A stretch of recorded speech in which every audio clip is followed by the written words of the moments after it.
नमस्कार। 4C supreme law partners के इस नए कानूनी एपिसोड में मैं पुनः doctor Ajay Kumar Pandey, advocate, supreme court of India, आप सबका स्वागत करता हूँ। जी हाँ, आज लेकर पेश हूँ एक बहुत ही गंभीर मुकदमा जो क्रिमिनल जूरिस्प्रूडेंस की इतिहास में भी एक मील का पत्थर साबित हो रहा है। गंभीर मसला है, बड़ी गंभीरता से बात होगी। राजनीति और इमोशंस को किनारे रखकर सिर्फ और सिर्फ कानून की बात होगी, जो कि हमारी चैनल की ताकत है और जिसके आधार पर हम इसको प्योर लॉ चैनल कहते हैं। तो जनाब, अगर आपने अभी तक हमारा ये चैनल सब्सक्राइब नहीं किया है तो निवेदन है आप चैनल को सब्सक्राइब करें, बेल नोटिफिकेशन बटन को दबा लें ताकि कानून और कानून की बारीकियां, इमोशंस, राजनीति, पॉलिटिक्स को किनारे करके सिर्फ और सिर्फ अगर आप कानून को समझना चाहते हैं तो मैं यह दावे के साथ कह सकता हूं कि यह एकमात्र चैनल है जहां हम आपको कानून की बारीकियां, तमाम इमोशंस को किनारे रखकर बताने का प्रयास करते हैं। तो जी हाँ जनाब, हमारा मुकदमा आज आपकी अदालत, जनता की अदालत में बिल्किस बानो केस, जो कि मीडिया की सुर्खियों में है, टीवी पे चर्चाओं का दौर चल रहा है, अखबार के पन्ने रंगे पड़े हैं और राजनीतिक पार्टियां अपने अपने हिसाब से इस फैसले का विश्लेषण कर रहे हैं। तो आज हम भी पेशे खिदमत करते हैं बिल्किस बानो केस। इसमें जो मुख्य रूप से 3 सवाल जिसका हम उत्तर देने का प्रयास करेंगे। मैंने पहले ही कहा कि हमारा प्रयास सिर्फ और सिर्फ कानूनी है, तो हम अपने को सीमित रखेंगे कानून की बारीकियों तक, सीआरपीसी तक। मैं केस की डिटेल्स की यहाँ चर्चा नहीं करूँगा क्योंकि मैं यह मान के चल रहा हूँ कि आप सभी सुधी दर्शक, विद्वान दर्शक इस केस से परिचित हैं कि गुजरात में किस तरह बिल्किस बानो के परिवार के साथ और बिल्किस बानो के साथ कत्ल हुआ, रेप हुआ और उसमें 11 या 12 लोग नामजद हुए, उनको सजा हुई और गुजरात गवर्नमेंट ने उनको रिमिशन के तहत छोड़ दिया था। यह केस है इन ब्रीफ। तो अब जो पहला सवाल जिसको आज के हम इस चैनल में एड्रेस करेंगे कि क्या यह सुप्रीम कोर्ट का फैसला सुप्रीम है? क्या इन कन्विक्ट्स के पास, ये सजायाफ्ता लोगों के पास जेल जाने के अलावा कोई और विकल्प है? क्या ये अपराधी ताउम्र, क्योंकि इनको आजीवन कारावास की सजा हुई है, जेल में ही काटेंगे या जैसे ये अभी बाहर आ गए थे वैसे ये फिर से बाहर आ जाएंगे? ऐसी परिस्थितियों में रिमिशन के सवाल पर सीआरपीसी क्या कहती है? ये जो रिवीजन की पॉलिसी है ये सरकार के तहत आती है, कोर्ट के प्रीव्यू से बाहर है, लेकिन इसकी सीआरपीसी में मैंडेट है, सीआरपीसी में रिमिशन का प्रावधान है, लेकिन कोर्ट से बाहर है। यह सरकार के तहत राज्य सरकारों का विषय है। तो ये रिमिशन की पॉलिसी क्या है, क्या कहती है? कहाँ यह सरकार की पॉलिसी लॉ, कानून, सुप्रीम कोर्ट के साथ कॉन्फ्लिक्ट में आ जाती है और क्यों गुजरात सरकार के इस फैसले पर सुप्रीम कोर्ट ने रोक लगा दी? और क्या यह अंतिम फैसला माना जाए सुप्रीम कोर्ट का? इसको जैसे राजनीति में कुछ लोग प्रचारित कर रहे हैं कि ये एक पर्टिकुलर समुदाय की बहुत बड़ी जीत है, ऐसा कुछ है। आखिर वो क्या क्या वो पॉइंट है, गुजरात सरकार की गलती क्या थी, किस आधार पर गुजरात सरकार को कटघरे में खड़ा कर दिया सुप्रीम कोर्ट ने? वो टेक्निकल पॉइंट, वो लीगल पॉइंट क्या है? और क्या इससे यह समझा जाए कि रिमिशन की जो पॉलिसी है गुजरात सरकार की वही गलत है? क्या इसके बाद ऐसे अपराधियों को या ऐसे गुजरात में जो लोग जेल में रह रहे हैं उनको रिमिशन देने के गुजरात सरकार के अधिकार पर कोई सवालिया निशान लगा दिया सुप्रीम कोर्ट? क्या इससे दूसरे राज्यों के अधिकार रिमिशन देने के प्रभावित होंगे?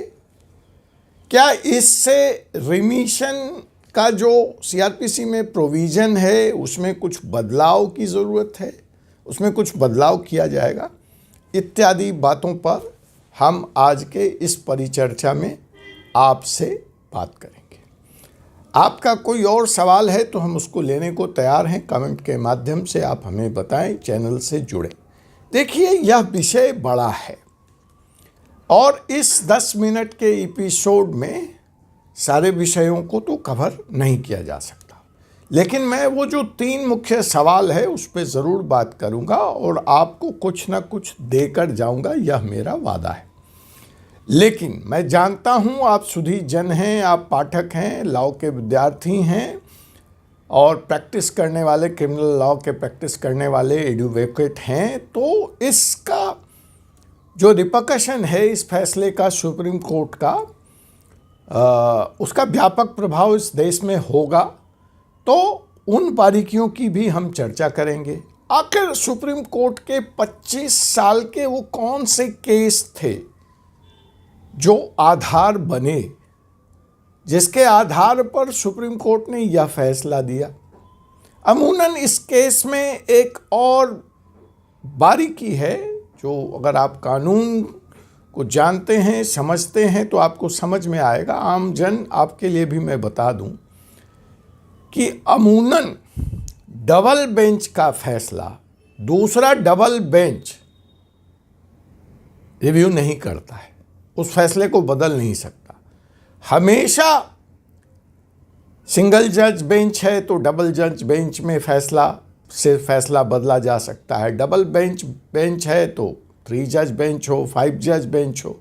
लेकिन यहाँ इस बार अभूतपूर्व हुआ है, डबल बेंच के फैसले को डबल बेंच ने बदल दिया। क्या यह गैर कानूनी है? क्या यह गैर संवैधानिक है? तो बातें बहुत हैं और इस पे लंबी चर्चा देश में होगी और हम भी करेंगे अपने इस चैनल पे। तो अगर आप इस बारे में जानना चाहते हैं तो अगली रविवार, जी हाँ, अगले रविवार आप अपना कैलेंडर ब्लॉक कर लें। आपसे इस विषय पर मैं इसी चैनल पर लाइव बात करूंगा दोपहर के 2:30 पर। तारीख होगी 14 जनवरी। तो 14 जनवरी को आपसे बिल्किस बानो के इस लंबे सवाल पर, कानूनी पेचीदगियों पर मैं सीधे मुखातिब होऊंगा live YouTube, Twitter, LinkedIn, Facebook. तो आप जिस किसी भी माध्यम से मुझसे जुड़े हैं वहीं से आप सीधी तौर पर मुझसे पूछ सकते हैं, जुड़ सकते हैं, सवाल पूछ सकते हैं। अपना कैलेंडर नोट कर लें, 14 जनवरी दोपहर 2:30 बजे बिल्किस बानो केस पर लाइव। तो आइए हम पहला सवाल लेते हैं कि क्या विकल्प हैं बलात्कार के इन आरोपियों के सामने? क्या सुप्रीम कोर्ट के इस फैसले का मतलब है कि उनको ताउम्र अब जेल में ही बितानी पड़ेगी? क्या उनके लिए कानून के सारे दरवाजे बंद हो गए हैं? जैसा कि प्रचारित किया जा रहा है, जयकारा और जय घोष लगाया जा रहा है, तो मैं बता दूं, कानूनी तौर पर ऐसा नहीं है। सबसे पहला विकल्प जो इन आरोपियों के पास उपलब्ध है वह इसी कोर्ट में रिव्यू पिटीशन लगाने का अधिकार। इसके लिए इनके पास 30 दिन की समय सीमा है, जिसके तहत वह सुप्रीम कोर्ट के इसी डबल बेंच को अपने फैसले पर रिव्यू करने की पिटीशन लगाकर पुनर्विचार करने की अपील कर सकते हैं। इस अपील में वो नए सर्कमस्टांसेस, नए फैक्ट्स, नए ग्राउंड्स ला सकते हैं और इस बेंच को अपने फैसले पर पुनर्विचार करने को कह सकते हैं। वो नए सबूत भी ला सकते हैं। दूसरा विकल्प ये है कि अगर उनकी रिव्यू पिटीशन भी रिजेक्ट हो जाती है तो वह इस मामले में फर्दर कॉन्स्टिट्यूशन बेंच बनाकर, बड़ी बेंच बनाकर वहाँ भी जा सकते हैं और अल्टीमेटली 5 जज बेंच तक भी जाने का विकल्प उनके पास खुला है। ये कोई इनके लिए नहीं है, यह कानून का प्रावधान है कि अगर आप कोर्ट के फैसले से, सुप्रीम कोर्ट के फैसले से संतुष्ट नहीं हैं, आपको लगता है कि आपके साथ न्याय नहीं हुआ है, तो रिव्यू में जब आपको सफलता नहीं मिलती है तो आप स्पेशल कॉन्स्टिट्यूशनल बेंच कंस्टिट्यूट किए जाने की अर्जी लगाकर अपना मैटर वहाँ भी ले जा सकते हैं। तो जो अमूमन एक धारणा है कि सुप्रीम कोर्ट का फैसला मीन्स अंतिम फैसला, मैं उसके बारे में बताना चाह रहा हूँ कि कानून की अदालत में न्याय महत्वपूर्ण है, प्रोसेस नहीं महत्वपूर्ण है। कोर्ट हर उस तरफ से खुला है, उसके प्रोविजंस खुले हैं, जब तक कि व्यक्ति अंतिम न्याय के लिए लड़ना चाहता है वह लड़ नहीं लेता।